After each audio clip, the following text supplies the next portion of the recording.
Welcome back to another episode of Peak Performers Podcast. I'm your host, Thor Conklin. Today is January 3rd, and for many of you, you made New Year's resolutions, and already you have failed to execute. What happened? I mean, you were all jazzed up, you were excited, you were motivated, you were ready to go, you were all jacked up on rum and coke, and guess what? A couple days later, you're not getting done what you said you were going to get done. Why? And how to fix it. Stay tuned. Welcome to this edition of Peak Performers Podcast with your host, Thor Conklin. Thor will be sharing the necessary tools, strategies, and psychology you'll need to become a peak performer in any area of your life or business. Thor Conklin here. We give you the tricks, the tips, the tools, the strategy, the technology, and the psychology peak performers use in order to get more done and execute at the highest level. If you know what to do but struggle with getting it all done, or simply want to raise your game to the next level, this podcast is for you. Sit back and enjoy. All right, first of all, you have not failed here, okay? You fell down, you stumbled, you stubbed your toe, big deal. You know, when's the best time to get back up and start going again? Right now. So let's figure out why you failed to do what you said you were going to do. Well, let's face it, sometimes it's tough, and there's other things coming up in our lives that just take precedence.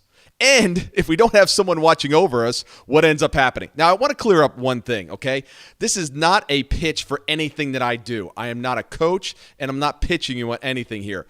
But you've got to follow through on each of these steps, and you've got to engage someone to help you. If you try doing this thing alone, it is not going to work.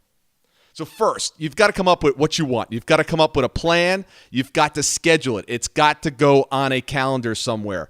And then you've got to hire a coach. You've got to have someone. You know, when I decided that I was going to run an Ironman in 2018, I hired a coach. Her name is Stacy. And Stacy every single day tells me what to do, how to do it, and already I don't like her. She's excellent at what she does, but on January 1st, it was 26 degrees, and I had to go out for a run. I didn't want to go outside for any reason, let alone a run.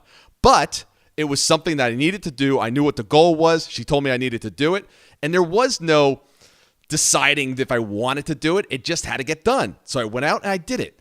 Last night, I had to go to the pool and swim. The last thing I wanted to do with 9-degree weather is to get into a pool. Now, it was an indoor pool, but afterwards, it was freezing outside.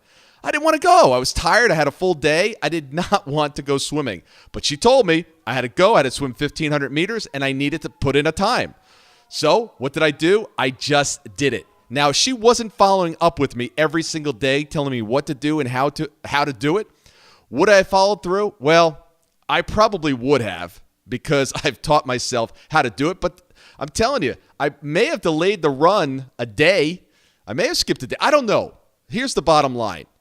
When you have someone that is watching over your shoulders, someone that you pay to watch over you, to coach you, to keep yourself accountable, that's when you end up following through. You know, it's interesting. In our business, we have certain critical drivers. Now, I want to explain, if you're not familiar with critical drivers versus KPIs, critical drivers are the things that you end up doing ahead of time. They're lead indicators, things that you have to do in order to produce the results that you're looking for in your business, or in anything for that matter. So in our business, I've got a couple critical drivers. I'll read these to you. Number of guests on the podcast, number of referrals, number of interviews that I'm on other people's shows, and the number of deep dives with business owners to understand who is their ideal client and how can I help them procure such clients. I want to help them. Funny thing, right? The more I help other people, it comes back to me threefold. So I'm not trying to figure out what I can get from them. I'm trying to figure out first, what can I give them? On the fitness side, I want to know number of dinners that I've had after 7 o'clock, the number of non-paleo meals or non-keto meals, number of miles I've run, number of miles I've swam, number of miles I biked. All those things are going to make a direct impact on my fitness level. Now, I used to track these by myself. And what do you think the results were when I was doing my own tracking and measuring? Well, it was a little inconsistent. It was pretty good, but it was a little inconsistent because if I wasn't doing what I was supposed to do and what I committed to doing, was I really apt to dive right in there and start to measure and track everything? No. So what I decided to do, I said, okay, who is on the same page as I am? Who is also connected to us hitting these goals? Well, our entire team at Peak Performance Group, everyone's compensation is tied into the profitability of the company. So I said, who better to follow up with me and keep me accountable and to track these numbers is the team. So my executive assistant, she tracks all this stuff. And guess what? I mean, at times she's a nag. She's like your mother sometimes. Now, I love my mother, but sometimes she can be a nag. And she's always after me. What's going on? How many phone calls did you make? How many deep dives did you have? How many business owners were you able to help? What about number of shows? How many shows are you on this week? How many on next week? What about for next month? How many are booked? You've got to track, you've got to measure, and these numbers need to be public. And when I mean public, you don't have to necessarily put them out on the internet, but you've got to have them in the office. They have to be prominent. You have to know what's going on. Had a client recently, and they were having trouble with their sales team, and they said, Thor, what can we do? We got some people that are superstars and other people that aren't superstars. I said, great, show me the scoreboard. They said, what? I said, show me the scoreboard. Where's the scoreboard? Who's doing what? Well, we don't post that. I was like, well, why not? Well, the people that aren't doing that well, they might not feel great about themselves because, they're lagging.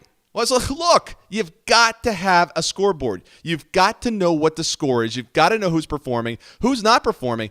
And the ones that aren't performing, give them extra help. Get engaged. But you know what ends up happening? The superstars, right? They don't need a scoreboard. They just keep going. But the ones that really need it, they don't have it. Peer pressure is great. You've got to have a scoreboard, get it out there. And if someone's offended by having a scoreboard and they're in sales, look, they're not meant for sales. Salespeople love a scoreboard. They love to win, and they generally have big egos. So the bottom line here is find someone that is going to hold you accountable, someone that you pay that is going to be all up in your you-know-what every single day. Texting you, calling you, emailing you. What's going on? Where's the numbers? How many did you do yesterday? Get all over it. Now, look, we do offer this as a service. We're expensive. We're $500 a month for this service on a daily basis. There's people out there that will do this cheaper. Find them. Get someone engaged and have them coach you, keep you accountable, and get all up into your stuff. The question I have for you, the question of the week, these resolutions that you made, were they commitments? Were they non-negotiable? Or were they just areas of interest? I'm interested in a great body. I'm interested in a great relationship. I'm interested in a great financial picture. Look in the mirror. Ask yourself. Now, there's nothing wrong with being interested in something, but I guarantee you will not stick with it when the going gets tough. Only those things you're truly committed to, only those things that you have other people holding you accountable for, those are the ones that are going to get done. I wish you the absolute best in 2018. And if you're still having problems in this area, drop me an email. I'd be more than happy to give you a couple techniques to break through.